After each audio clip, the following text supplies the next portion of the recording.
Nous allons passer à la table ronde de cette soirée. Pour cette table ronde, nous avons choisi de traiter un thème qui nous est cher au Club Excellence, qui est celui de l'entreprise à mission. Vous savez qu'aujourd'hui, beaucoup de personnes, et notamment des nouvelles générations, s'interrogent sur la place et la contribution des entreprises en faveur du succès économique, mais également en faveur des réussites sociales et environnementales. Bon, en France est passée une loi, je ne vais pas révéler toutes les informations que va nous expliquer Émilie, mais qui s'appelle la loi Pacte en 2019, loi qui a été initiée par un rapport rédigé par Dominique Sénard, l'ancien directeur de Michelin, avec Nicole Notat. Donc, nous allons traiter de ce sujet de l'entreprise en mission, et pour cela, l'animation sera faite par Émilie Bourlier-Barge. Émilie est enseignante, chercheuse à l'ESC Clermont, et ses travaux se concentrent principalement sur le management de l'entrepreneuriat et sur la gouvernance d'entreprise. Les participants et participantes seront tout d'abord Estelle Collat, promo 1990, qui est directrice des grandes causes chez make.org, qui est une plateforme d'engagement de la société civile dans sa transformation positive. Ensuite, Caroline Lebranchu, promo 1998, qui est présidente, directrice générale de la conserverie La Belle-Illoise, une entreprise familiale qui a plus de 90 ans. Ensuite, participera à cette table ronde Vincent Amoudi. Vincent est senior stratégique account exécutif chez Open Classroom. Il est de la promo 2013. Open Classroom est une entreprise dont le but est de rendre la formation accessible à tous grâce à des programmes 100% online qui favorisent l'employabilité dans des jobs du digital et des nouvelles technologies. Et je participerai également à cette table ronde, ayant été le vice-président de Patagonia Europe pendant de nombreuses années. Patagonia est une entreprise californienne spécialisée dans les équipements d'outdoor et qui est devenue une entreprise à mission au début des années 80, quand le terme n'existait pas encore. Émilie, je te laisse la parole et je te remercie d'avance pour avoir accepté d'animer cette table ronde pour le Club Excellence ce soir. Merci Jean-Pascal. Je suis vraiment ravie d'avoir l'opportunité de participer à cette soirée de l'excellence qui est importante pour le réseau Alumni, mais évidemment aussi pour notre école, et d'animer cette table ronde sur un sujet passionnant, celui des entreprises à mission, qui est pour moi à la fois un objet d'enseignement, mais aussi un sujet de recherche. Voilà, donc je souhaite d'abord introduire ce sujet en donnant quelques éléments contextuels. Et pour évoquer le contexte des entreprises à mission, eh bien, il faut d'abord partir, comme tu l'évoquais Jean-Pascal, du débat sur le rôle et sur la contribution de l'entreprise en faveur du progrès économique, social et environnemental. Donc, au cours des dernières décennies, il y a eu une montée en intensité des pressions et des interpellations des consommateurs, de la société civile, de diverses associations, ONG, à l'égard de l'entreprise, des entreprises, à l'égard des activités, des pratiques, de certaines décisions prises par les entreprises. Et cette pression a été nourrie par des scandales écologiques, des scandales sociaux, où les activités de certaines entreprises ont été directement mises en cause. Et on peut parler, par exemple, évoquer des scandales liés au Dieselgate qui ont mis en cause Volkswagen, ou les scandales du glyphosate pour Monsanto. Il y a également des études émanant de divers instituts comme le Reputation Institute ou comme des organismes comme Deloitte qui publient annuellement le Deloitte Millennial Survey. Et ces études nous montrent l'importance de cette défiance vis-à-vis des entreprises. Cette défiance apparaît d'autant plus forte que la taille des entreprises augmente et que les personnes interrogées sont jeunes. Donc ce contexte a évidemment généré des prises de conscience et des réponses de la part des entreprises. Il y a eu un travail notable sur la responsabilité sociale et environnementale avec de très nombreux projets importants, avec des politiques RSE qui ont été bâties, avec une publication de plus en plus fréquente et qui devient normale des informations sociales et environnementales. Bref, depuis les années 90, il y a eu beaucoup de choses accomplies dans le sens d'une plus grande responsabilité sociale et environnementale des entreprises. Mais il y a des entreprises qui sont allées beaucoup plus loin en matière d'engagement pour l'intérêt collectif. Depuis les années 2000 et même avant, puisqu'on aura l'occasion d'évoquer le cas Patagonia, certaines entreprises ont cherché en effet à intégrer de manière plus centrale la prise en compte de la société et de l'environnement dans leur structure de gouvernance et de gestion. Et ces entreprises pionnières ont souhaité manifester leur intention de relever un grand défi sociétal ou environnemental et se sont définies pour cela une raison d'être. Et parfois, elles se sont dotées d'un label, souvent le label B Corp, qui a été créé aux États-Unis en 2006 et qui a été adopté par des entreprises qui sont situées en fait dans plusieurs zones géographiques du monde. Donc, en arrière-plan de cela figure une volonté de la part de ces entreprises de refonder véritablement la place de l'entreprise dans la société, avec la remise en question d'une idée ancienne et qui est bien installée et qui conduit à penser à concevoir l'activité des entreprises comme relevant d'une activité purement économique, une activité purement économique et au caractère strictement privé. Or, dans les faits, les entreprises, et en particulier les plus grandes, constituent des acteurs qui sont au centre de nos sociétés contemporaines, qui façonnent nos sociétés contemporaines, qui façonnent nos quotidiens et qui déterminent notre futur. Donc, les activités des entreprises débordent très largement de la sphère économique et c'est ce constat qui a été considéré, adressé par ces entreprises pionnières. Donc, depuis les années 2000, on assiste à ce mouvement de démarche volontaire des entreprises engagées pour tenir compte de la société et de l'environnement, en plus du profit, dans leur structure de gouvernance et de gestion.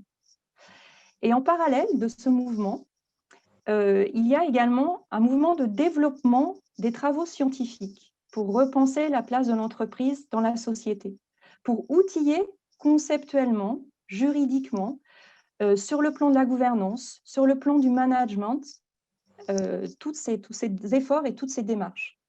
Et on peut penser notamment aux travaux de l'École des mines en France, avec les travaux de Blanche Segrestin et Kevin Villain, mais également à Clermont-Ferrand. Il y a une chaire de recherche sur l'altergouvernance qui est au sein du laboratoire de recherche en gestion qui s'appelle le CLERMA, qui est le laboratoire de l'ESC Clermont et aussi de l'Université Clermont-Auvergne, puisqu'on est associé en recherche, et où se font également des travaux sur ces questions-là. Donc, dans ce contexte de réflexion et de mouvement conjoint, dans ce contexte-là, effectivement, comme tu le disais, Jean-Pascal, le gouvernement français a confié en 2018 à Michel Notat et Jean-Dominique Senard la conduite, le pilotage d'une commission bien particulière qui avait pour objectif de discuter de l'articulation entre entreprise et intérêt général. Et cette commission a beaucoup travaillé, a proposé de très nombreuses pistes de réforme pour repenser la place de l'entreprise dans la société. Et beaucoup de ces propositions ont été intégrées dans cette fameuse loi Pacte votée en mai 2019. Et cette loi Pacte est une loi très importante parce qu'elle a introduit des innovations juridiques pour inciter, pour donner la possibilité aux entreprises de penser et de défendre leur contribution à l'intérêt général. Elle modifie notamment cette loi le Code civil et le Code du commerce pour permettre aux sociétés d'inscrire dans leur statut une raison d'être et de se doter d'un label nouveau, celui d'entreprise à mission. Donc ce label, c'est l'équivalent français du label américain B Corp ou d'un autre label qui existe en Italie et qui s'appelle Società Benefit. Donc, préciser une raison d'être, c'est-à-dire préciser la contribution fondamentale que l'entreprise souhaite apporter à la société et pour laquelle elle va affecter des moyens pour la réaliser. Autrement dit, la raison d'être affirme que l'entreprise n'est pas seulement un acteur économique, mais bien un acteur qui, à travers une logique économique, entend participer positivement à la vie de la cité, à la vie de la société. Donc, je vous disais qu'au-delà de l'inscription d'une raison d'être dans leur statut, la loi prévoit aussi que les entreprises les plus volontaires peuvent adopter la qualité, ce label de société à mission. Et pour cela, l'entreprise doit avoir défini des objectifs qui sont associés à sa raison d'être, et puis surtout assurer leur mise en œuvre et le contrôle de la mission, le contrôle de cette mise en œuvre par un tiers indépendant. Donc souvent, ce tiers indépendant, c'est un comité que l'on appelle le comité des parties prenantes ou le comité de mission, qui va publier un rapport sur la mise en œuvre et sur le respect de la mission de l'entreprise. Et ce comité, il vient donc en soutien, en renfort aux organes classiques de gouvernance de la société. C'est un comité extérieur, indépendant, qui renforce donc les outils de gouvernance de la société. Donc, on constate depuis 2019 que cette incitation qui est offerte par la loi Pacte a rencontré en France un réel engouement et que de nombreuses entreprises affichent désormais une raison d'être. Et pour être clair, aujourd'hui, il y a 94 entreprises en France qui ont inscrit une raison d'être dans leur statut. Donc, aussi bien des grandes entreprises, des entreprises cotées, que des PME, voire des petites entreprises. On peut citer notamment comme petite entreprise, une petite entreprise qui s'appelle Terra Hominis, qui est située dans l'Aude et qui a pour raison d'être de préserver la diversité des vignobles et dynamiser les territoires ruraux. On peut aussi citer plus près de Clermont-Ferrand, donc que vous voyez derrière moi, la PME clermontoise qui s'appelle Picture, qui a le label Bicorp depuis 2019. Donc cette table ronde vise à partager les expériences sur ce sujet passionnant et d'actualité qu'est l'entreprise à mission. Et pour commencer, nous allons aborder une question point de départ. Une question point de départ de l'entreprise à mission, à savoir comment définir et comment créer une raison d'être.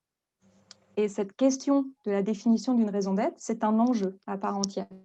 Parce que si l'exercice de la définition est mauvais, eh bien, il oriente à long terme l'entreprise sur une trajectoire bancale. Si la raison d'être se révèle être un simple outil de communication, il y a un effet boomerang qui sera dévastateur pour l'entreprise. Donc, dès lors, comment bien définir une raison d'être? Eh bien, c'est la question que je vais poser aux invités de notre table ronde. Et je vais donc maintenant laisser la parole à Vincent Amoudi qui va nous expliquer comment tout ça s'est passé pour Open Classroom. Merci Émilie, très belle introduction de ta part et merci à Jean-Pascal et à Anne de m'avoir invité. Open Classrooms est une entreprise à mission depuis 2018, mais il faut, et tu as raison de l'interroger, revenir au fondement de la création de l'entreprise.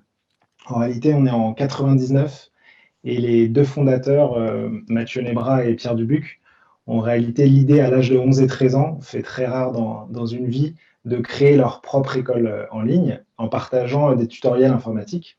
Donc là, on est au début d'Internet.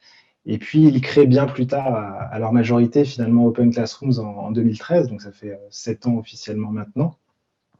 Avec toujours comme raison d'être, encore une fois, de rendre l'éducation accessible au plus grand nombre. Alors, bien évidemment, c'est au fil des années que c'est construit et peaufiné cette raison d'être. Mais dès l'origine, il y avait la volonté de partager au plus grand nombre la formation et en tout cas l'outil éducatif via le digital. Puisque le digital aujourd'hui nous permet, et on l'a vu avec cette période de confinement, de bien évidemment rendre possible et accessible du contenu, quel qu'il soit, via un ordinateur ou un téléphone portable. Donc aujourd'hui, juste rapidement, Open Classrooms, c'est 2 millions d'apprenants à travers le monde qui se connectent chaque jour sur la plateforme pour se former dans 147 pays, en français et en anglais, bien évidemment. On a pour logique l'accessibilité, ce qui veut dire qu'on va adresser tant sur notre politique tarifaire, notamment en rendant l'éducation et nos contenus gratuits pour une partie de la population, que sur le moyen, je le disais, le digital, renforcer cette accessibilité. Le dernier point auquel on s'attache particulièrement, c'est les publics qu'on va accompagner, puisqu'on va s'orienter et former notamment des publics écartés du marché de l'emploi, avec notamment un très vaste programme d'accompagnement pour les demandeurs d'emploi avec le Pôle emploi. les réfugiés aussi, et puis plus largement aussi les quartiers prioritaires de la ville. Donc on voit que cette raison d'être, elle est aujourd'hui au cœur du développement d'Open Classrooms, puisque on va, dans les années à venir, être amené à recruter énormément de personnes. Donc on est 250 aujourd'hui, on parle de plus de 100 personnes l'année prochaine, et mettre au cœur la mission, encore une fois, de l'entreprise. Donc si je devais résumer, on a finalement la fondation d'Open Classrooms qui a été clé dans l'établissement de cette mission, et le fait d'impliquer, on le verra un peu plus tard peut-être avec d'autres questions, mais le fait d'impliquer les collaborateurs dans cette mission pour participer à son développement et à son enracinement. Eh bien, merci. Alors, on va poursuivre l'échange avec Estelle Collat, qui va nous parler de make.org. Alors, bonsoir à tous, je suis ravie de vous retrouver. Et alors, donc, moi, effectivement, je suis chez make.org, qui est le leader européen des civic tech. En fait, on est une entreprise à vocation sociétale, on est un accélérateur d'intérêt général. Et donc, effectivement, si on est officiellement entreprise à mission depuis la loi Pacte, en fait, on est dans les faits entreprise à mission depuis la création même de Make en 2016. Et effectivement, comme le disait un petit peu tout à l'heure Jean-Pascal, on a une mission d'engager massivement les citoyens, mais plus largement l'ensemble de la société civile, c'est-à-dire les entreprises, les associations, les médias, dans la transformation positive de la société. En fait, on veut recréer un socle commun entre les citoyens pour accroître notre capacité à vivre ensemble. On veut co-construire des actions citoyennes qui ont un impact positif déterminant. Et pour cela, en fait, on travaille très concrètement à partir de… On choisit des sujets d'intérêt général, donc soit des sujets, on va dire, des causes fondamentales transversales, par exemple, agir pour l'environnement, par exemple, offrir une meilleure alimentation aux Français, mais aussi on peut travailler sur des sujets qui sont plus des sujets de fracture, sur des populations fragiles, donc par exemple la protection des enfants contre les violences, offrir une meilleure place dans notre société aux personnes handicapées, etc. Et une fois qu'on a ces sujets, on monte des consultations massives auprès des citoyens pour recueillir leurs solutions autour de ces thématiques. Et quand je dis massif, c'est qu'on a plus de 500 000 participants à nos consultations, on a plus de 2 millions de votes, donc on est vraiment dans du massif. Et derrière, à partir on va dire, à partir des consensus qui sortent de ces consultations, à partir des idées consensuelles engageantes, on construit des actions qui nous réunissent tous. Donc, en fait, dans notre mission, on agit avec tous et pour tous. Voilà. Donc, maintenant, je vais laisser la parole à Jean-Pascal à nouveau.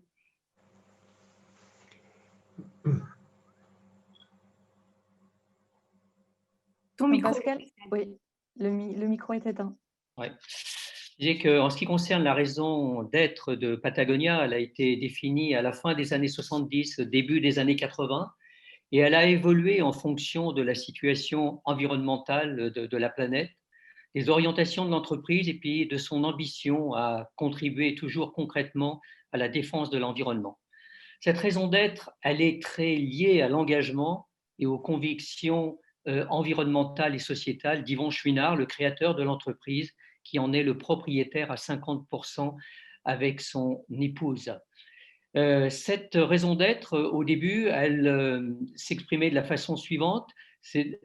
On disait to use business to inspire and implement solutions to the environmental crisis. Et dernièrement, Yvon Chouinard a été plus direct, plus ambitieux. Il a dit we are in business to save our home planet. Alors, cette raison d'être, elle est avant tout le fait du propriétaire, bien entendu, mais elle fait l'objet de beaucoup d'explications, de partage, de pédagogie lors de ce qu'on appelle les value sessions, où les employés et le management se rencontrent pour discuter de la culture de l'entreprise, de ses prises de position et de façon à mettre en œuvre cette raison d'être au quotidien. Et le président, enfin, Yvon Chouinard, s'implique beaucoup dans ces value sessions. Et d'ailleurs, pour ceux que ça intéresse, il a écrit un livre il y a quelques années qui s'appelle Let My People Go Surfing, et qui présente toute la culture et l'engagement de cette entreprise, notamment dans la défense de l'environnement. Très bien, merci. Alors, nous avons un petit espace, un petit temps pour accueillir des questions et surtout y répondre. Donc, je laisse maintenant. Alors, tu avais une question, Émilie, dans le chat. Je pense qu'on peut peut-être… Pour l'instant, il n'y a qu'une question. Donc, peut-être… Alors, désolée, je n'ai pas votre prénom. Prendrai de ça, de prendre la parole pour la poser en direct, du coup. Je vous laisse activer votre micro en bas à gauche. Oui, est-ce que vous m'entendez? Très bien. Oui, écoutez, oui, je vous remercie de consacrer cet espace d'échange. OK pour la raison d'être, en tout cas je trouve en tout cas effectivement que ça repose les fondements de l'entreprise, en tout cas dans son approche. Aujourd'hui, ma question, elle est peut-être, elle est plus centrée sur que c'est quand même une grande orientation épistémologique, je dirais, parce que depuis des années, on a été soumis finalement à une objectivation de l'entreprise par rapport à la notion financière. Là, on a cette fois-ci un spectre plus large, prenant en compte des parties prenantes, d'autres enjeux aussi, comme l'écologie.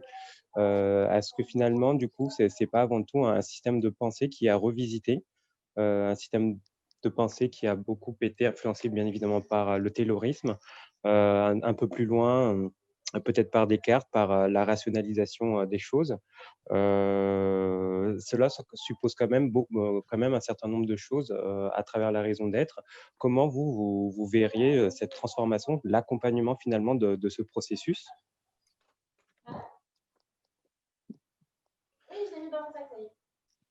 Ok, donc là, si je comprends bien, la question, c'est presque une double question. Donc, il y a une première question qui est sur une question de refondation de la place et de la représentation de l'entreprise, en fait. Hein. C'est ça que vous dites, quoi, avec ses fondements et la philosophie d'entreprendre pour créer un projet qui contribue à l'intérêt général, plutôt qu'entreprendre pour contribuer à créer un projet de nature purement économique. C'est véritablement ça. Donc, c'est vraiment une transformation, on peut dire, un peu philosophique de pensée et de la fondation de l'entreprise. Pourquoi fonder une entreprise?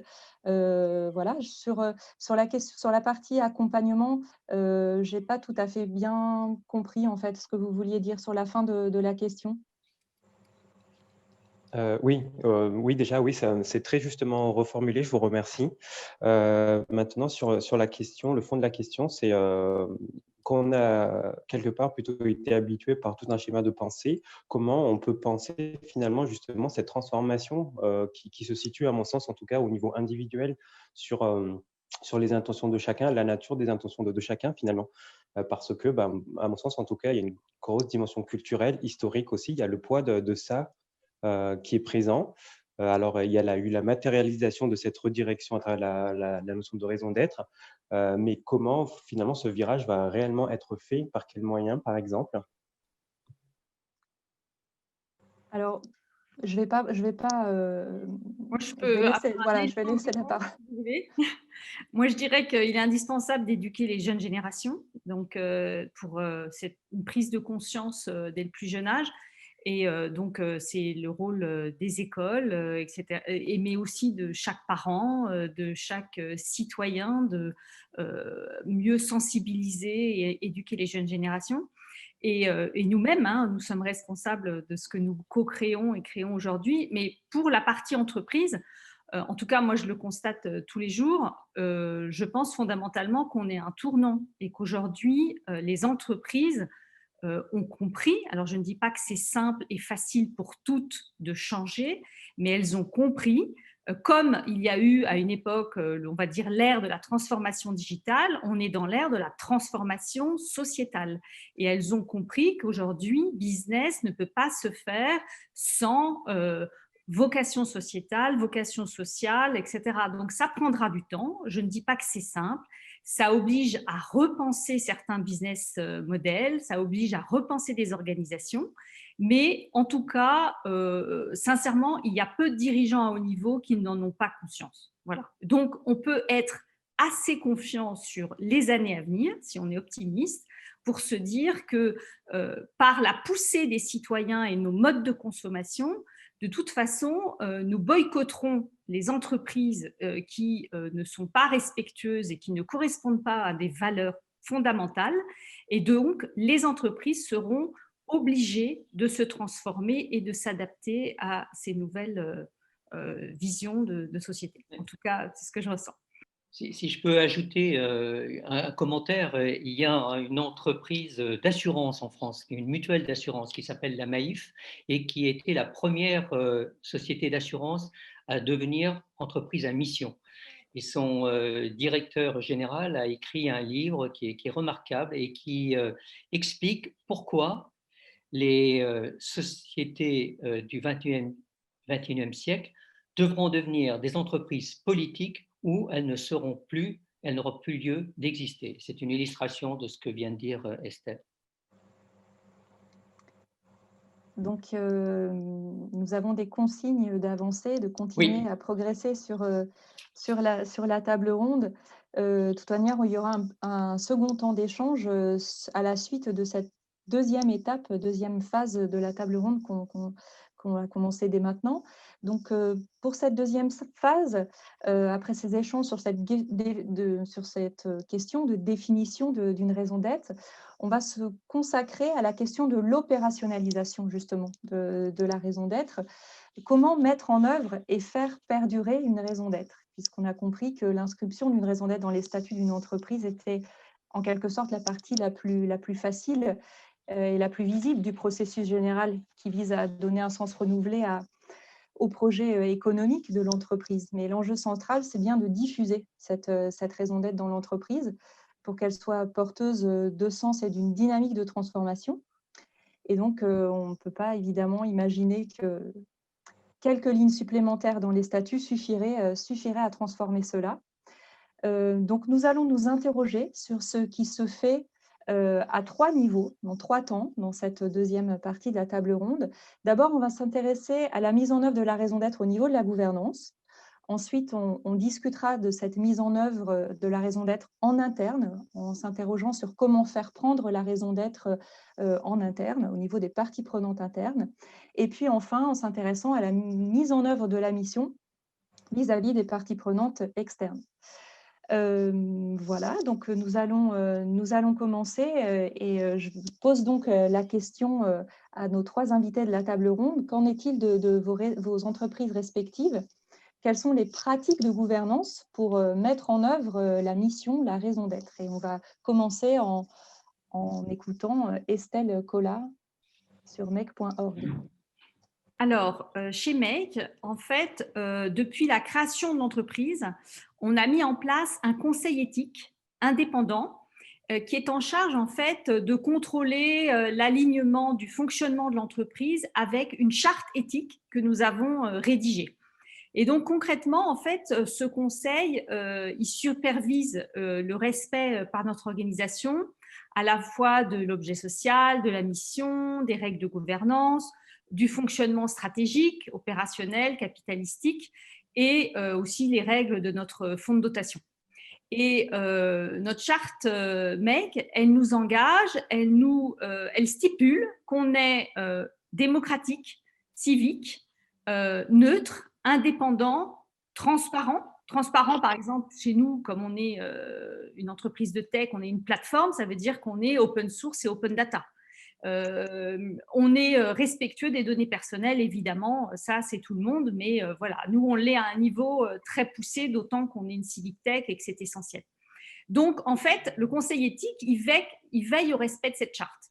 Il a accès à la totalité des décisions opérationnelles, stratégiques, capitalistiques, comme je disais. Il valide les projets de consultation, c'est-à-dire qu'il valide nos sujets sur lesquels on monte.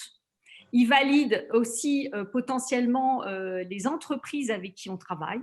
Donc, par exemple, nous n'avons pas le droit de travailler, mais évidemment que c'est dans nos valeurs, mais pour des sociétés de l'armement, à date pour des labos pharma, etc. Donc voilà, avec ce conseil éthique et par rapport à notre charte, il y a ce travail de contrôle qui vraiment veille à notre gouvernance.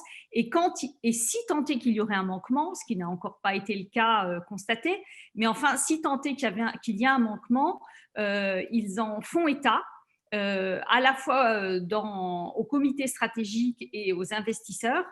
Et si on n'a pas corrigé dans les 60 jours, ils peuvent en faire état dans un rapport public. Voilà, ce qui est dans nos statuts et ce qui est prévu. Je laisse la parole à Jean-Pascal. Merci Estelle. Alors bien sûr, cette question de la mise en œuvre de la raison d'être est la question fondamentale parce que c'est l'alignement des paroles et des actes qui donnent de la crédibilité à l'entreprise. Pour ce qui est de Patagonia, je vais vous donner 4 exemples qui vous montrent comment cette raison d'être est mise en œuvre. Première chose que Patagonia a fait pour mettre en œuvre sa raison d'être, c'est la création de ce qui s'appelle le Earth Tax, la taxe de la terre. C'est-à-dire que l'entreprise s'impose de verser chaque année 1% de son chiffre d'affaires à des associations qui militent pour la défense de l'environnement. En 2019, elle a versé 1% de 1 milliard de dollars de chiffre d'affaires, donc 10 millions de dollars à des groupes militants. Deuxième exemple, l'entreprise qui fabrique des vêtements, et comme vous le savez certainement, la fabrication de vêtements, c'est une industrie extrêmement polluante. Et il y a quelques années, au début des années 90, Patagonia a mené une étude sur toutes les fibres qui étaient utilisées dans la fabrication des vêtements. Ils sont arrivés à la conclusion que toutes étaient polluantes. Que faire quand on veut défendre l'environnement? Première décision, l'entreprise a fait le choix d'utiliser uniquement du coton biologique dans la conception et la fabrication de ces vêtements. Alors ça paraît simple comme ça, mais le coton biologique, c'est un coût de 20% supérieur au coton dit normal que l'on fabrique, que l'on fait pousser avec des pesticides et des produits chimiques. Et la culture du coton est une culture catastrophique pour la terre. Donc, cette augmentation des coûts a entraîné une réduction de la gamme de produits et puis surtout une réduction des marges et une campagne internationale d'explication pourquoi le coton biologique était un coton qui était plutôt favorable à l'environnement. Donc, il y a eu beaucoup de séminaires, de conférences, de films qui ont été réalisés pour expliquer aux consommateurs pourquoi il fallait acheter des vêtements peut-être plus chers, mais fabriqués avec du coton biologique. La fourrure polaire, qui est utilisée aussi dans de nombreux vêtements, elle est fabriquée avec des bouteilles de plastique. Il faut 10 bouteilles de plastique d'1,5 litre pour fabriquer une polaire. L'entreprise utilise beaucoup aussi du chanvre, qui est une fibre, est une plante qui pousse très facilement, qui consomme très peu d'eau et qui est très favorable à l'environnement. Donc aujourd'hui, 95% des vêtements Patagonia sont fabriqués en tissu recyclé et recyclable. Troisième exemple, la communication responsable. Il y a quelques années, Patagonia a fait passer une annonce très réputée dans le New York Times où on disait « Don't buy this jacket ». C'est-à-dire que c'était une campagne où on faisait l'apologie de la bonne consommation, c'est-à-dire de moins consommer pour consommer meilleur. Et puis, dernier exemple, c'est l'engagement politique de l'entreprise. En 2017, l'entreprise a décidé de faire un procès à l'administration Trump qui avait décidé de transformer des parcs nationaux en resorts, en villages de vacances et de faire de l'exploitation minière. Alors, je ne vous ai pas dit qu'ils ont gagné leur procès, mais ils ont fait un procès en assignant le président des États-Unis devant un tribunal. Et dernier exemple, c'est celui des élections américaines qui sont passées dernièrement. Eh bien, le jour où l'élection, où les gens vont voter, et vous savez qu'aux États-Unis, ce n'est pas pendant le week-end, eh bien, les bureaux de l'entreprise ferment pour que les employés puissent aller voter. Voilà quelques exemples de l'application de la raison d'être de Patagonia. Je poursuis, Jean-Pascal. Maintenant, je te passe la parole. Hein. Oui, avec grand plaisir. Les exemples de mise en place de cette raison d'être pour Open Classrooms, de manière très pragmatique, je rejoins Estelle avec la création d'un comité d'impact chez Open Classrooms, donc qui va mesurer et aujourd'hui exercer un contrôle externe de la mise en place et du déploiement de cette mission, avec des gens, alors une dizaine de personnes, du monde universitaire. On a le dean de l'université de Stanford, par exemple. On a bien évidemment des salariés d'Open Classrooms, des représentants du monde de l'entreprise.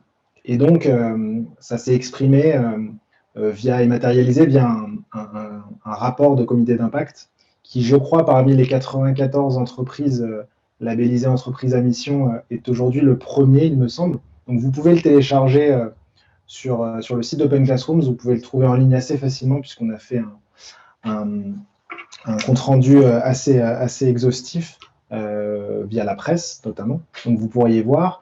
L'autre exemple, c'est qu'on a partagé très récemment aussi la modification de statut avec les statuts qui étaient initiaux d'Open Classrooms en 2013 et ceux qu'on a changés suite à la loi Pacte, avec les modifications du wording notamment. Donc c'est intéressant à voir en termes de mise en place très concrète. Et puis le dernier point que je voulais aborder avec vous, c'est aussi pour le choix de nos partenaires financiers. Open Classrooms a levé un peu plus de 60 millions d'euros en 2018 et a été transparent très directement avec les fonds concernés. Donc on est accompagné par General Atlantic, un des plus gros fonds américains, VC américain, qui dès le début a intégré, je dirais, la notion d'entreprise à mission et n'a pas du tout changé de ligne au pacte d'actionnaires qui était proposé. Donc, tout ça pour vous dire que la mission est vraiment au cœur de la stratégie des produits d'Open Classrooms, au recrutement, on le verra un peu plus tard, et en passant par le financement.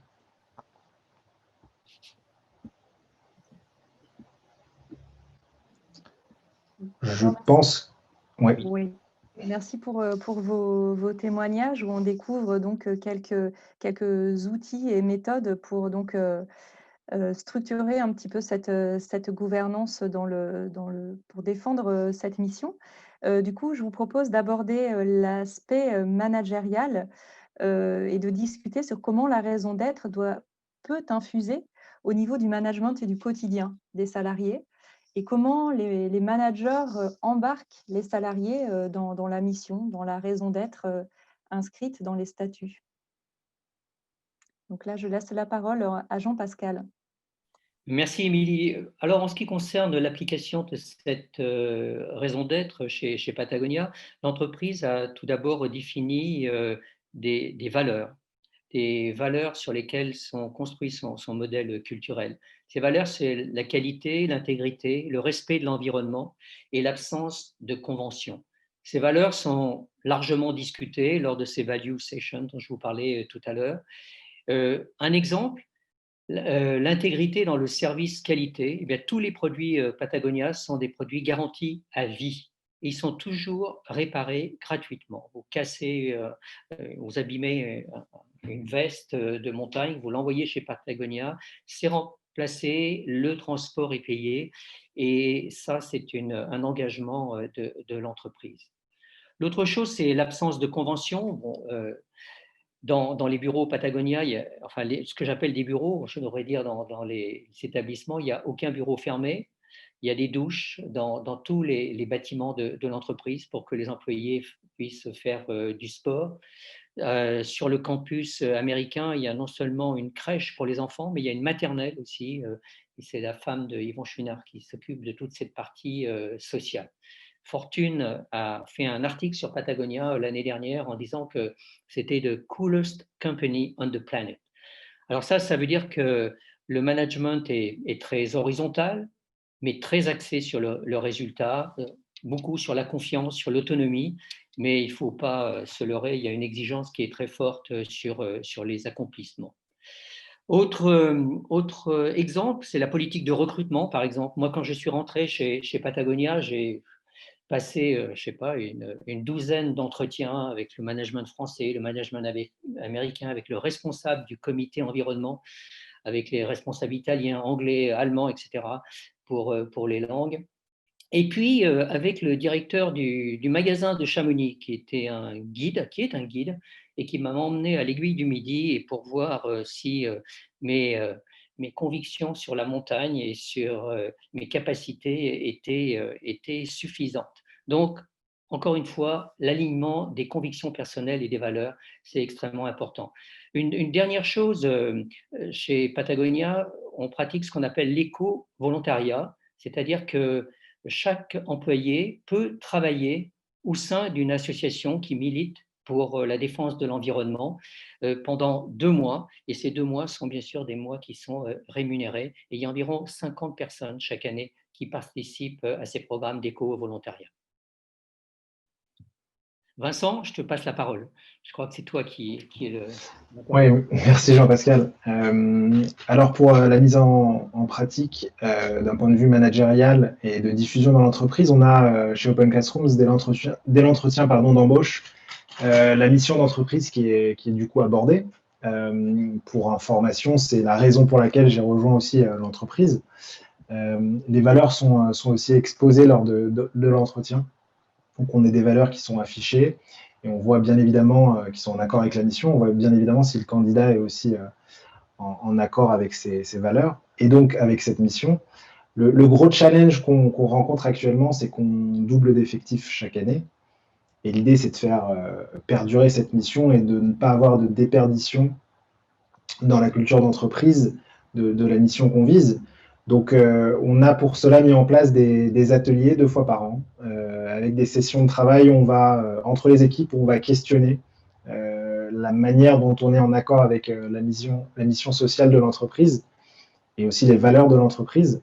Donc, ça permet aux nouveaux arrivants aussi de se familiariser avec ces valeurs et d'être en accord et de les enrichir potentiellement. Et puis ensuite, chaque semaine, on a un événement qu'on appelle la récré, toujours dans le thème de l'éducation, dans lequel on invite un apprenant de la plateforme qui vient nous raconter son expérience et son expérience vis-à-vis et le changement de vie qu'il a connu grâce à Open Classrooms. Donc ça permet à l'ensemble de l'entreprise, je pense, de se reconnecter aussi avec la mission. Donc chose très importante. Voilà. Je laisse la parole à Estelle. Merci. Alors, nous, notre organisation, elle a la particularité de mixer à la fois des collaborateurs salariés, évidemment, mais aussi on accueille dans notre organisation des salariés externes venant de grands cabinets conseils comme EY, PwC, Wavestone, Accenture, etc., qui travaillent en mécénat de compétences pour nous, en particulier sur tout le déploiement des actions à impact. Et donc, il est essentiel chez Make que notre mission et nos valeurs soient partagées avec ces gens qui intègrent la société sur 6 mois ou 1 an et qu'ils soient complètement dans le mood de l'entreprise. Donc, effectivement, nous aussi, au cours de chaque entretien, rencontre, etc., nous partageons les valeurs de l'entreprise et de notre mission et nous efforçons de vérifier que les gens sont alignés avec ça. Nos valeurs, c'est par exemple l'exigence, en particulier en termes d'impact sur la société, et puis le respect et l'engagement des citoyens. On ne va jamais faire quelque chose qui ne soit pas aligné avec ça. Évidemment qu'on a l'agilité parce qu'on est une entreprise de la tech, mais ça, je dirais que c'est classique. Mais par contre, on a des valeurs comme la solidarité et ça s'exprime, par exemple, sur le fait qu'on a fait le choix que notre plateforme soit accessible. Ça paraît évident, mais en fait, il y a très peu de plateformes qui sont accessibles aux personnes en situation de handicap. Ça demande des coûts de développement importants.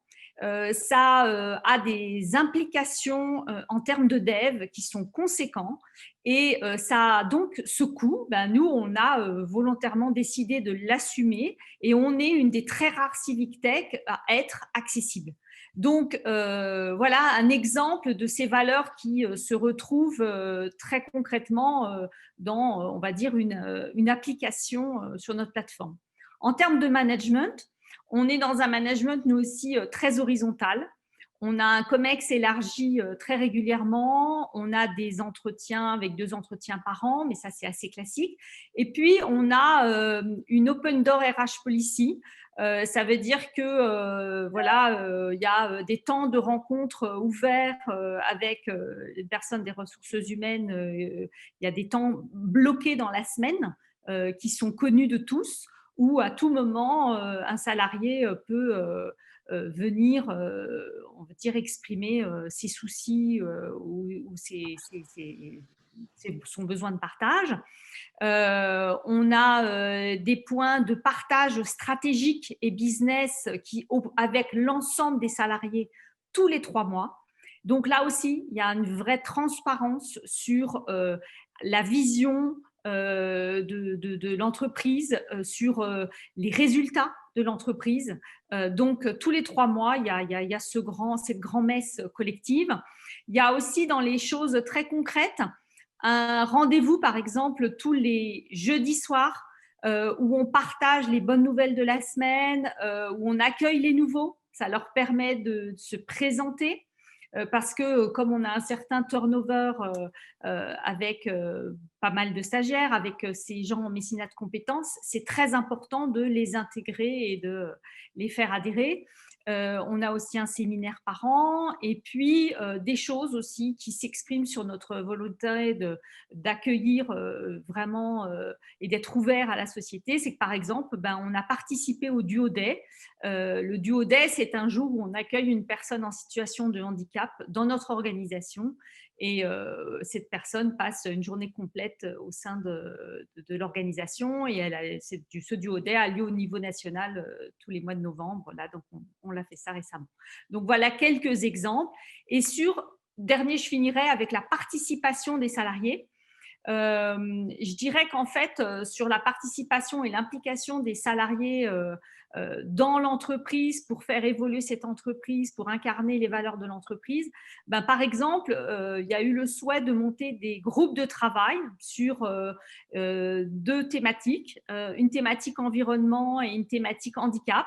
Donc, les salariés ont élaboré, mis en place la politique de tri des déchets, le choix de participer au Duo Day. Enfin, toutes ces choses-là sont issues de ces groupes de travail qui ont été faits avec les salariés. Voilà des exemples d'incarnation. Merci à tous les 3. Je vais être très rapide sur la transition, sur la dernière partie de la table ronde pour vous laisser un maximum la parole et simplement vous poser la question comment la mission impacte et structure les relations avec les parties prenantes externes, sachant qu'il y a déjà quelques petites idées qui ont été émises par certains d'entre vous en lien direct avec la culture et les aspects de gouvernance. Donc, je laisse la parole à Vincent pour commencer. Oui, merci Émilie. Alors, la question des parties prenantes est centrale dans l'application et le déploiement de la mission. Moi, ce que je voulais vous partager, c'était un retour d'expérience de mon rôle qui est celui d'un rôle de sales commercial qui doit être en accord ou pas avec la mission finalement. Avec le paradoxe suivant, c'est que mon rôle, c'est de faire grandir l'entreprise aussi et de multiplier les contrats, mais avec toujours le respect finalement de cette mission qui doit être garantie. Souvenez-vous, la mission est de proposer et rendre l'éducation accessible à tous. Et donc, de nombreuses entreprises nous ont demandé et nous demandent encore de réaliser des formations qui soient spécifiques à leur entreprise, à leur cas, à leurs salariés, à leur secteur d'activité, par exemple. Et c'est des choses qui, aujourd'hui, ne rentrent pas en compte, par exemple, dans la construction de nos syllabus futurs. Pourquoi? Parce que tout simplement, ces formations, elles ont pour unique destinataire, généralement, les salariés de l'entreprise en question, et n'ont pas pour vocation à être partagées. Et donc, il y a un peu une injonction, pour le coup, paradoxale, dans le sens où nos contenus sont mis à disposition pour être accessibles au plus grand nombre, sans discrimination quelle qu'elle soit, et notamment pour que ces contenus parlent au plus grand nombre, il faut qu'ils rassemblent sur des enjeux qui soient les plus communs à chacun. Donc c'est pourquoi on refuse désormais de faire de la création de contenu pour des entreprises. Donc ça nous oblige à refuser concrètement du business, mais ça nous oblige aussi à respecter notre mission. Donc ça va être pour nous aussi un impact négatif potentiellement sur les prochains mois ou prochaines années. Et du coup, on a aussi un autre cas qui est celui d'une société que vous connaissez tous, qui est McDonald's, qui nous a demandé à l'inverse, par exemple, de retirer certains contenus de formation. Je pense à du contenu RH qui était disponible pour leurs salariés. Donc notre réponse a été aussi de refuser le retrait de ces contenus de formation, puisqu'encore une fois, on s'éloignait de la mission d'entreprise qui était de rendre l'éducation accessible à tous.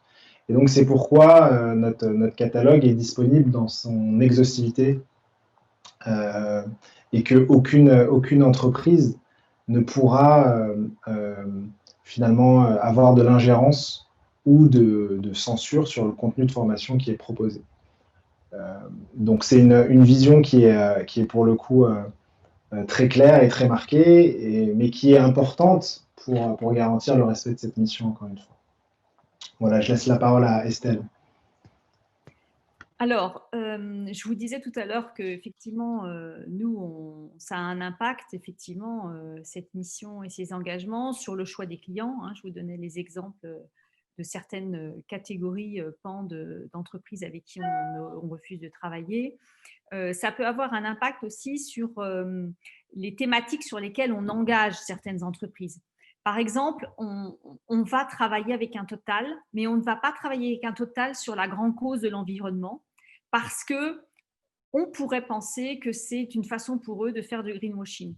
Donc, on va accepter de travailler avec un Total sur d'autres thématiques qui ne sont pas stratégiquement totalement au cœur de leur entreprise. Donc, par exemple, on travaille avec Total sur les jeunes, une grande cause pour les jeunes, l'éducation, mais on ne travaille pas sur l'environnement avec Total. Donc, vous voyez, c'est ténu, mais ça montre justement cette barrière pour être très rigoureux.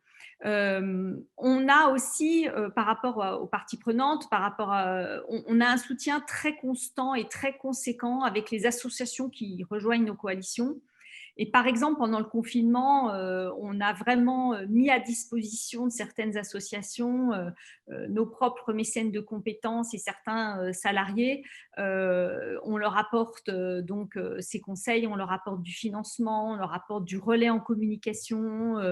On parle beaucoup d'eux dans nos newsletters, etc. Donc voilà, on a eu un travail très approfondi, encore plus approfondi, un soutien encore plus conséquent au moment où ils en ont le plus besoin. Donc, ça a été typiquement le cas pendant le confinement. Et puis, partie prenante importante avec qui on travaille, nous, ce sont les pouvoirs publics, puisqu'on travaille aussi avec les institutions, le CESE, les ministères, etc. Mais quand on travaille, on ne prend aucun ordre. C'est-à-dire que, par exemple, on ne va pas... on garde une totale indépendance. On avance, par exemple, sur nos plans d'action, les actions qui découlent de nos grandes causes, en parallèle des pouvoirs publics. On ne va pas renoncer à telle action parce que ça ne convient pas au pouvoir public, ou on ne va pas faire telle action parce que les pouvoirs publics nous le demandent. Donc voilà, donc on est très précautionneux pour garder notre indépendance par rapport au pouvoir public, même si à certains moments, on est ravis de se servir un peu de la médiatisation qu'ils peuvent nous apporter. Mais voilà, on sait où est la limite et on y veille très précautionneusement. Jean-Pascal, à toi. Merci. Alors, en ce qui concerne la raison d'être et les relations avec les parties prenantes, je dirais que cette raison d'être, c'est presque un guide stratégique et moral qui guide les relations avec tous ceux qui contribuent à la vie de l'entreprise. Chez Patagonia, je vous donnerai 3 exemples. Comment la raison d'être influe les relations avec les fournisseurs, avec les sociétés engagées dans le même mouvement et avec le monde de la finance. En ce qui concerne les fournisseurs, ces entreprises de vêtements d'outdoor ne sont pas des fabricants. Ils font fabriquer leurs vêtements dans différents pays du monde, mais notamment beaucoup dans les pays asiatiques. Patagonia a été un initiateur et un participant au ce qu'on appelle le Fair Labor Association. C'est une association qui a été créée sous l'administration Clinton et qui sélectionne, audite, contrôle des fournisseurs pour vérifier si les conditions de travail sont honorables, acceptables pour les employés. Et cette association, elle regroupe beaucoup d'entreprises du monde du sport notamment et de la mode, des sociétés comme Adidas, comme Nike, etc. Et Patagonia a fait le choix de faire fabriquer ses produits exclusivement dans des sociétés qui étaient auditées et agréées par le Fair Labor Association. En ce qui concerne les sociétés engagées dans le même mouvement, le propriétaire de Patagonia a créé un club qui s'appelle le 1% for the Planet. Et ce club, il regroupe 2500 entreprises dans le monde, des petites, des moyennes, des grandes, il y en a 650 en Europe, qui versent 1% de leur chiffre d'affaires chaque année, ce n'est pas de leur résultat, c'est de leur chiffre d'affaires, pour financer des actions militantes qui défendent la nature et l'environnement. Troisième impact avec le monde de la finance, chez Patagonia, les propriétaires, donc Yvon Chouinard et sa femme, ont toujours refusé d'être cotés en bourse, ça n'a pas toujours été facile comme on peut l'imaginer, pour préserver leur liberté d'action. Mais bien entendu, l'entreprise a un grand souci de rentabilité pour assurer son indépendance, sa pérennité, et d'où un positionnement assez haut de gamme avec des prix plutôt élevés et des marges qui sont assurées. Mais ça, c'est le prix de la liberté de l'entreprise et le moyen de financer ses engagements, qu'ils soient sociaux ou environnementaux. Merci pour voilà, ces illustrations très pratiques et très concrètes sur cette question de l'opérationnalisation de la raison d'être. Et du coup, on a quelques minutes pour prendre des questions. Je pense qu'il doit y en avoir quelques-unes sur le chat. Est-ce que Marion ou Anne peuvent nous... Ou bien on prend des questions orales avec... Alors, il y avait une question, entre autres, et au niveau timing, je crois que malheureusement, on va être obligé de prendre cette question. C'était, pensez-vous que la raison d'être doit nécessairement être d'abord mise en œuvre, créée, poussée par les fondateurs et ou dirigeants des entreprises? Ou cela peut-il venir des salariés, par exemple? Qui veut répondre? Alors moi, j'ai un avis assez tranché sur cette question, c'est pour ça que je me permets de répondre en premier. Je pense que la raison d'être, elle peut être bien sûr déterminée par l'ensemble des employés. Mais s'il n'y a pas un engagement du dirigeant, du propriétaire de l'entreprise, ça ne fonctionnera jamais.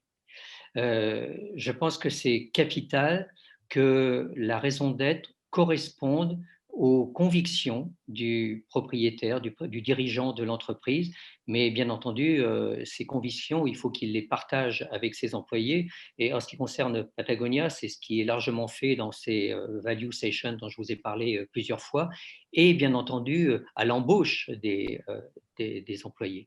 Les gens qui travaillent pour cette entreprise ont forcément un accord personnel avec la raison d'être, sinon ça ne peut pas marcher.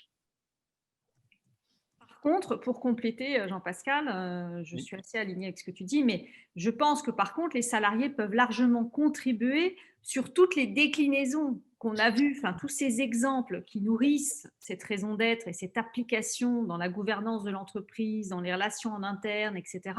Là, les salariés ont un vrai rôle à jouer et à eux d'inventer aussi et à être force de proposition auprès du management pour pouvoir faire vivre cette raison d'être et pour l'incarner dans l'entreprise. Mais c'est vrai qu'il faut quand même qu'il y ait un minimum d'envie à haut niveau pour que ça puisse cascader, rayonner et que ce soit porté dans toute l'entreprise. Alors, je pourrais apporter peut-être une petite nuance à cette idée-là en disant qu'on pourrait imaginer tout de même des coopératives de salariés, donc des SCOP, qui aient envie de définir une raison d'être, de contribuer à un intérêt général à côté du projet économique de leur entreprise. Donc, ce n'est pas du tout impossible. Et d'ailleurs, le label entreprise à mission peut être un label que l'on peut associer au statut de SCOP, qui est aussi un autre label et statut juridique. Donc, on peut imaginer, il y a par exemple une SCOP à Clermont-Ferrand qui est la librairie des volcans, qui pourrait tout à fait penser à une raison d'être, donc qui serait définie au niveau des sociétaires, des coopérateurs, et donc des salariés de cette entreprise-là, des salariés associés, et qui pourrait être portée collectivement par ces salariés. Donc, il pourrait y avoir quelques exceptions, même si évidemment ce que vous venez de dire est tout à fait juste et important dans des entreprises un peu plus classiques qui ne seraient pas des coopératives de salariés.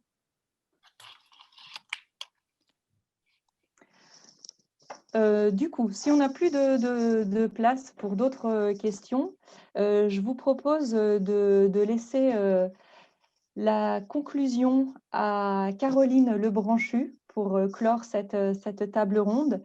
Caroline, je vous pose la question: que vous a inspiré cette table ronde, en particulier par rapport à votre réflexion en cours sur la certification Bicorp de votre entreprise La Belle Illoise, et pourquoi s'engager dans cette certification? Où est-ce que vous en êtes? Déjà, bonjour à toutes et à tous, et merci aux intervenants. C'était très riche et donc effectivement, c'est très inspirant. C'est très inspirant puisque ce sujet me touche particulièrement, et notamment en rebond à la dernière question, aux dernières réponses, parce qu'effectivement, quand je dis que ça me touche, c'est parce que c'est une question de conviction. Et la vision que j'ai et que l'on a dans l'entreprise sur le rôle justement de nos entreprises dans la société, puisque je considère que tout le monde a un rôle à jouer. Les politiques, les associations, les individus, bien sûr, peuvent agir, mais finalement, ce sont les entreprises qui, ensemble, ont le plus gros levier d'action. Une entreprise a un pouvoir de communication à la fois en externe, en interne. Elle agit dans son pays. Et bien souvent, l'exemple de Patagonia l'atteste, même au niveau international. Une entreprise a des moyens financiers que des individus n'ont pas, et parfois même que des pays n'ont pas. Donc finalement, c'est elles qui ont le champ d'action le plus large, et donc c'est elles qui doivent agir. Donc on est vraiment dans le thème. Et si on est tous d'accord, et je crois que c'était le sujet d'aujourd'hui, enfin en tout cas les échanges, sur le fait que c'est leur responsabilité, alors là je reviendrai sur le tout début, l'introduction que vous avez faite, Émilie. Ce n'est pas qu'une question de céder à la pression des consommateurs, ce n'est pas qu'une question d'ONG ou de pouvoir public, il s'agit véritablement d'une vision du monde de demain et de préservation du futur, mais vous l'aviez aussi abordé. Donc, pendant la table ronde, vous avez abordé beaucoup de chapitres sur la nécessité de définir une raison d'être, des valeurs, de fixer des objectifs, l'enjeu de l'appropriation également, de la mise en action via la gouvernance, le management, la culture, l'intégration de l'ensemble des parties prenantes. Mais pour revenir à cette question de conviction, moi, ce qui me soucie, et ce que m'inspirent d'ailleurs tous les débats qui ont eu lieu, et qui ne concerne évidemment pas forcément les entreprises qui sont autour de cette table ronde virtuelle. Moi, ce qui me soucie, c'est la sincérité de la démarche. En fait, ce qui a été dit ce soir d'ailleurs, tout à l'heure, j'ai noté exactement le terme et la phrase, mais c'est qu'il ne s'agit pas de quelques lignes dans les statuts qui seraient relatives à la raison d'être et aux objectifs. Il ne s'agit pas que de mettre en place un comité indépendant qui contrôle et qui mesure. J'ai envie de dire que cette partie-là, c'est la partie facile. Il ne s'agit pas non plus de faire ça a été dit aussi tout à l'heure, la question de l'alignement des paroles et des actes. Donc, il ne s'agit pas que de coups de com' ou de slogans percutants. La question, c'est que font les entreprises, nos entreprises en vrai? et comment est-ce que cela pèse sur notre planète, positivement sur notre planète, sur nos sociétés. La question de la prise de conscience des dirigeants est-ce qu'elle est réelle? Est-ce qu'elle est suffisamment forte pour agir, pour que nos entreprises agissent suffisamment? Parce qu'en fait, il s'agit de notre avenir, celui de nos enfants, de nos petits-enfants, et celui de nos entreprises, parce que finalement, ce sont nos entreprises qui auront le plus d'impact sur ce futur que j'espère être positif parce qu'on aura la bonne action et donc la bonne impulsion. Et donc, c'est la bonne nouvelle, je trouve, ce soir sur ce qui a été dit par les 3 intervenants et par leur état d'esprit. Et ce qu'on ressent, je trouve, c'est cette question de l'impulsion, cette question de l'engagement. Et je suis tout à fait d'accord avec Jean-Pascal et Estelle, c'est-à-dire que je pense que ça vient de la conviction profonde et première d'un dirigeant qui doit être effectivement partagé avec les salariés, mais plus que partagé, ils doivent y contribuer également. Ils doivent même porter cette conviction, mais il faut une conviction de départ. Alors nous, à la Belle-Îloise, c'est vraiment le cœur de notre préoccupation. En fait, la question que l'on se pose, c'est comment pouvons-nous être fiers de ce que nous faisons? Et comment est-ce qu'on peut agir plus encore? Et ce que l'on veut faire, on veut le faire en vrai. On veut le faire sur le fond. Ce que je veux dire, ce n'est pas qu'une question de label. C'est ce qui a été dit ce soir d'ailleurs, notamment par Jean-Pascal dans tous les exemples qui ont été apportés. Il faut apporter des preuves. Il faut aussi savoir se faire aider et c'est tout l'intérêt de conférences comme aujourd'hui, puisqu'il y a des bonnes pratiques que vous partagez, dont il faut s'inspirer, parce qu'il y a beaucoup d'entreprises qui font déjà beaucoup. Vous l'avez dit, c'est un mouvement, il y a des travaux qui sont en cours. Il y a des entreprises qui vont beaucoup plus loin que ce qu'exige tout simplement la loi. Donc nous, on a commencé en 2017 à redéfinir notre raison d'être. On l'a validé parce que c'est un cheminement long, ça n'a pas été dit peut-être, mais pour nous, ça a pris du temps. Il a fallu accoucher véritablement de cette raison d'être et c'était en 2019. À cette raison d'être, on a associé des valeurs, puisque c'est tout ce qui forme la culture de notre entreprise, cette raison d'être et ses valeurs. On a aussi pris des engagements, on s'est fixé des objectifs sociaux, sociétaux, environnementaux. Nos collaborateurs, bien évidemment, ont été associés à la définition de tous ces éléments, en participant à des ateliers, en s'appropriant et en essayant de faire vivre ces valeurs au quotidien. On a aussi engagé une large transformation, et c'est sans doute le plus difficile, de la culture, et notamment de la culture managériale. Depuis 2016, on a mis en place un management par les processus et un pilotage transversal de nos activités par opposition à un management plus vertical. C'est-à-dire qu'un pilote est un facilitateur, un coordinateur, et il n'a pas forcément hiérarchique avec l'ensemble des acteurs du processus. On a aussi lancé en 2020 des lagons. Les lagons, c'est pour innover. Ce sont des groupes de 7 personnes au profil varié, de l'opérateur à la vendeuse en passant par le contrôleur de gestion ou même la PDG, qui travaillent sur un sujet stratégique. Ces personnes-là consacrent 20% de leur temps à ces lagons et c'est hors hiérarchie. On en a lancé 2 en 2020. Mais tout ceci encore ne constitue pas une preuve parce que ça reste interne finalement. Qui le sait qu'on a cette raison d'être, parce qu'aujourd'hui on n'est pas entreprise à mission au sens juridique. Qui le sait qu'on fait des lagons? Qui le sait qu'on fait du management par les processus? Et c'est pour ça qu'on a décidé de se lancer dans une démarche de labellisation B Corp pour pouvoir bénéficier de bonnes pratiques, pour pouvoir aller beaucoup plus loin.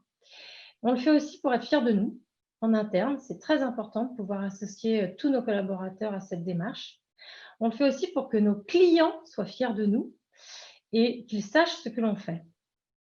Donc, moi, j'ai entendu ce soir beaucoup de choses, des discours hyper inspirants, surtout une motivation, enfin une impulsion réelle, en tout cas, c'est comme ça que je l'ai perçu.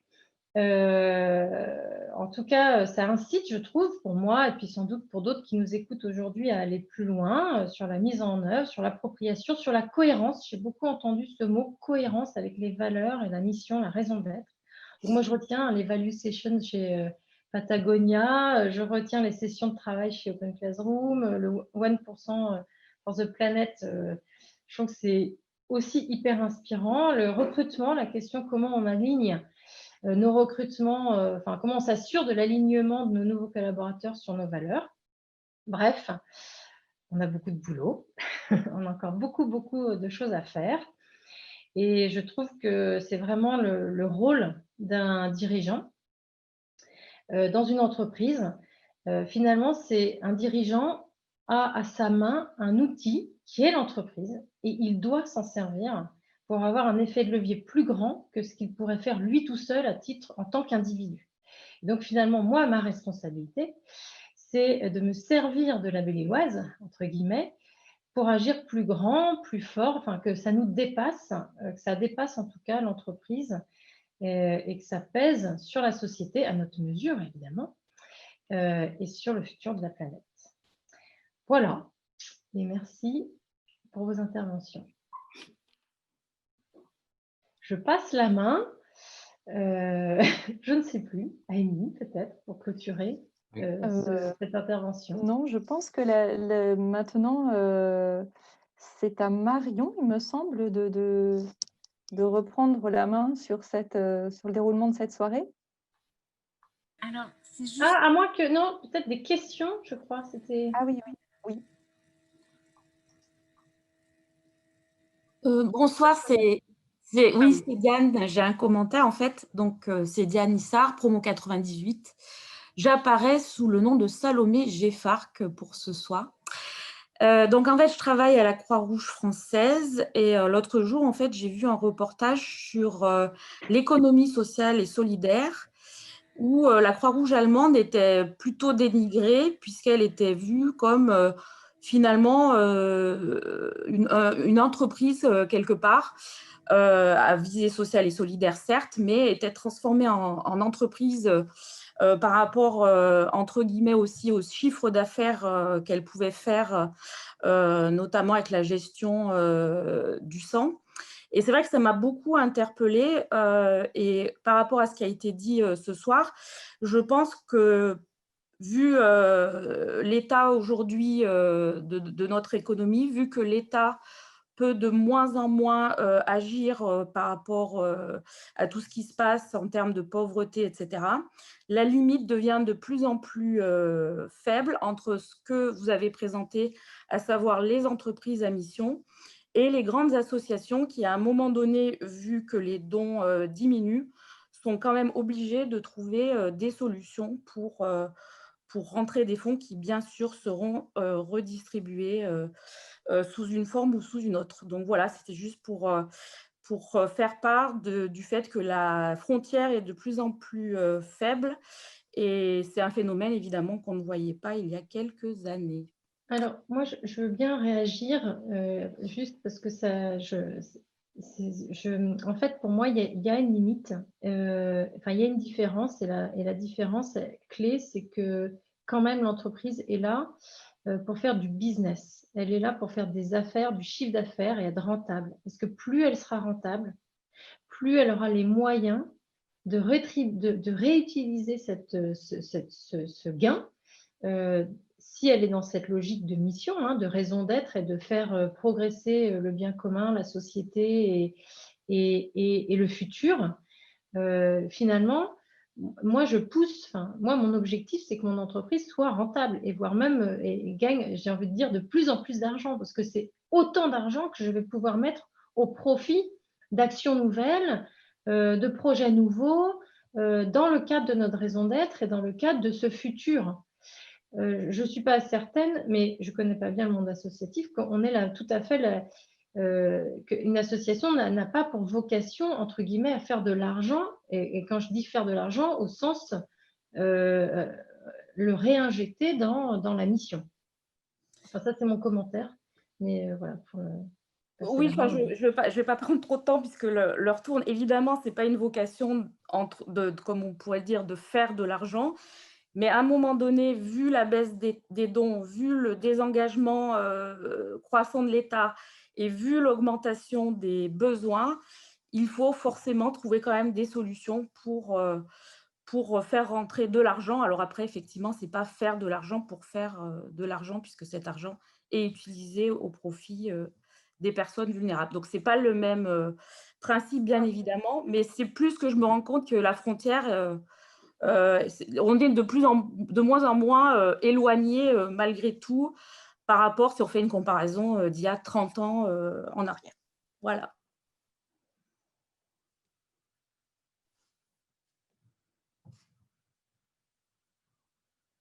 Oui.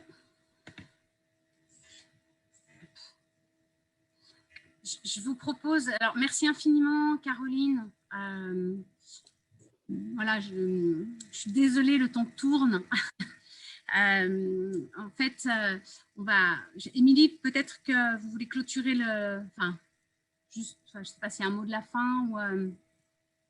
Bah, écoutez, non, moi je n'ai pas spécialement de mots de la fin. J'ai trouvé les échanges intéressants, j'espère inspirants. J'ai vu passer beaucoup de commentaires de scepticisme aussi, parfois peut-être sur les commentaires. Donc voilà, c'est un peu frustrant parce qu'on peut, voilà, on peut pas peut-être prendre ces questions un peu de doute. Voilà, j'espère en tout cas que cette table ronde aura inspiré et peut-être fait un peu mieux découvrir à certains ces objets que sont les entreprises à mission.